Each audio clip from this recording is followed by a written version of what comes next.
Hello guys, Guru here. If you're new to the channel or enjoy the content, feel free to subscribe and stay tuned for more top-notch podcast reviews of your favorite series. Peace.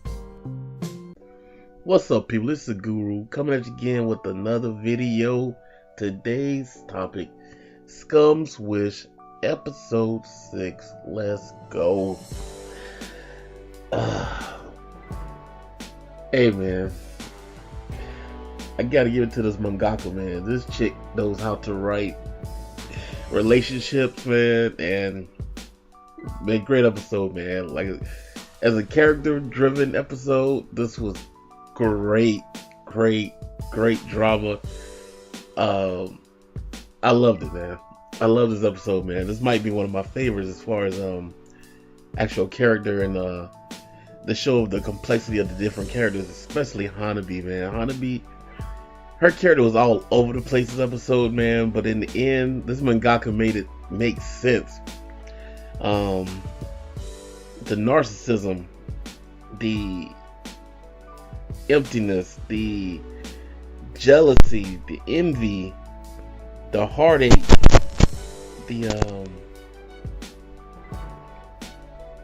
just being confused, man. It was just a bunch of emotional chaos, but at the same time, how she was trying to bring everything back together and hold her sanity almost. We see her having talks with, we saw flashbacks this episode that made sense. They were perfectly placed. We saw her have an inner monologue with her younger self, which had more, it seemed like she had more morality than the current present day Hanabi. What we saw when she went in the scene where she was in her classroom, I think, and she was having this discussion about how she pretty much wanted to turn into Akane, and she was saying, because I said before that Hanabi was just her and Akane were the same people basically, but it was like Akane was the Super Saiyan form of Hanabi, because she's 2.0 or maybe even 4.0. She's ahead of Hanabi, and Hanabi is kind of she's understanding some of the ways that Akane's works, and of course she's very affected by the fact that she finds out that she slept with brother, and how Akane did it. She knows pretty much she did it just to hurt her, and so now she's put in place where Akane is like, well, I don't want to feel like this again, and how can somebody play with somebody's emotions like that? And she said that, then she go back to think like, yo, how can you say that when you're doing the same thing to Ichi-chan? And Ichi-chan is like, okay, and she's just a psycho herself because she's so infatuated. I won't even say it's love at this point, because if it was true love, you know the saying, if it's true, you know, you let it go. If it comes back to you, then you know it's real. She doesn't let this thing go, you know, and she knows already that the love is real, but yet she's still holding on to Hanabi and is gonna let herself be used in this way. So that's gonna end up badly for Ichan, Hanabi, or whoever she really likes. So I can see Ichan might do something crazy, because she shows a kind of I gonna say psychotic, but there's something going on with this chick's head, man. When Hanabi tries to break it off with her, and she tells Mugi like she wants to kind of date seriously, because after that inner monologue, we see that she's kind of like torn, because she was pretty much saying like, I'm gonna basically become Akane, and her inner self telling like, you know, you're like kind of weak and pathetic. Like, look how far you've fallen, you know, and you're trying to say that you aren't. You pretty much say like you aren't Akane already, because look what you're doing to Ichan, like. Because she was saying, how can I use somebody like that? You know, it's like you are doing that. And pretty much you're using Mugi. Only difference is Mugi goes into it knowing that he's being used, as she is too. So it's even there. But Ichan, you can say the same thing about Ichan, but Ichan actually has invested emotions in Hanabi. Mugi doesn't. And Hanabi doesn't really have emotional ties into Mugi. So there's not going to be a real hurt there. As we see, that comes on at the end of the episode when I say that.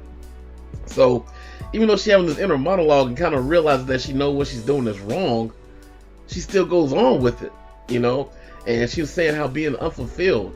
So it kind of shows a point where that she was saying like everybody in the end is hurt and alone, and even though we got all these people around us that could potentially be a mate, a lover, or even follow us in this walk of life, we still choose to hurt each other and not accept that love. And the ones that love us, we don't love back. It's weird.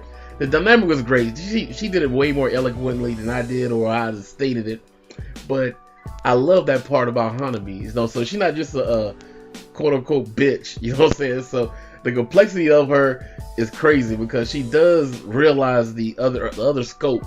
You know, it's not just like the narcissism is there by far. You know, because the feminine nature is there, but at the same time, she does have some kind of morale to know like what she's doing is wrong, even though she still goes on with it, knowing that she's wrong. So that's the thing, like that's what makes her complex, because she knows what she's doing is wrong, but she does things anyway. And same time she tries to psychoanalyze her behavior. So that little inner monologue and that battle between her is what makes the show so interesting. Because we see that she goes on to I can't remember the guy's name, but Akane's little side dude. And she pretty much gonna say like, well, I'm gonna try to take from Akane like Akane took from me. But I don't think that's really gonna work on Akane, because that Akane has more than one guy. You know, so how much emotionally does she have invested in these side dudes? Does she have any? Because like she said, she's unfulfilled too. Because like all these characters in this show so far, well, the main character, excuse me, they're buckets. They got a hole in them. No matter how much you pour in them, they're gonna leak out. You know, especially the females in this story. Akane got a giant hole in her bucket. Hanabi does too. I ain't gonna say Mugi doesn't as much, but there's something there that he's, you know. But and the people getting hurt are like Brother, Mocha, Ichan, and even now the little side dude, he's kind of a scumbag, you know. But I guess he's trying to be a player.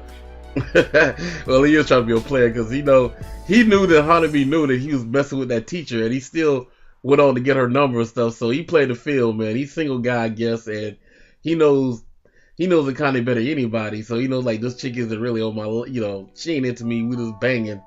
So of course he see Hanabi, he wanna bang Hanabi too. But it's kind of weird that you done graduated and still going back trying to get some high school putang. But yeah, we see this, and the weird thing was kind of sick to me was that Ichan kissed Hanabi knowing that she had a fever. I was like, what? Did she like follow into the library and stuff and start playing between her legs? I was like, come on, chick. This chick is really getting crazy. And then the little thing what she did with Mugi and when she walked past him, like, you know, she gets a lot of attention. That little you know, like hint or whatever. But I thought he was gonna be too dense to catch on, but he did. So that was good. I was like, okay, you're not the biggest simp as I thought you were. You still a simp, but you know, he kind of okay. Mugi showed a little development this episode, man. We gonna get back to that. But the date with Hanabi and side dude, that was kind of weird, man. He was trying hard, but boys kicking some game, you know what I'm saying? He was trying to, you know, get them skins. He tried to take her to the motel, but she fought it, but she thought about it for a minute. You know, she did think about it, but she grabbed her senses like, look, I'm not gonna go this far. And she played the game, so I guess she's gonna try to find some kind of way to make Akane jealous through the side dude. I really don't see that working too hard. Like I said, because she doesn't have anything emotionally, from what we can tell, invested in any guy. She's so self-absorbed that, you know, all these people just are her pawns, I guess, to be at her disposal. Even hell, in a way, so's Hanabi. So, and but we see that Mugi catches on to Hanabi's game because he keeps trying to tell her to come over, and she don't have no time and stuff. So he said, okay. My man said his trap alarm going off, and I was like, yeah, let's go ahead, Mugi, put that bitch in her place. So you know, like, okay, this chick, you know, she trying to cheat on me. First, gonna ask me to date you, and now you doing all this running around as soon as you ask to date me. So it was kind of a slap in the face. It's disingenuous. She should have left it as that. She shouldn't have even asked him to go out with her. She should have been like, well, look, I'm gonna run around with these guys and play these games, you know, so if you still want to stick around, stick around. And then he could have been like, well, yeah, it is what it is, you know, because we're not dating anyway, and we just fool around, so it's nothing. It's that simple. But don't come to me and say, let's date, you know what I'm saying, let's make it official, and then start playing these games behind my back, you know what I'm saying, or not even telling me, you know, that was bullshit. So Hanabi, you know, she was a bitch on that, man. Even he said, so I'm pretty glad he did call her a tramp, because that's what she is. And he realized that. It's just crazy that he doesn't realize that's who Akane is also as well. But hey, it is what it is. Like I said, he still got some simp in his blood. You know, he's not a blue pillar yet. He's turning a little purple, man. He ain't red yet, but he got a little purple. So then he goes on to ask Mocha out, you know. And here we go. It's like he putting himself in the same situation that Hanabi's in. Because Hanabi said, how do you know to use somebody, you know? And if he goes this way, he's actually using Mocha, because she actually likes him. She has emotionally ties to him, and he doesn't really look at her that way. He looks at her as more of a friend. You know, I'm not saying he just looks at her as like, some chick hanging around, but at the same time, he doesn't care about her like she cares about him. And now he's willing to risk hurting her.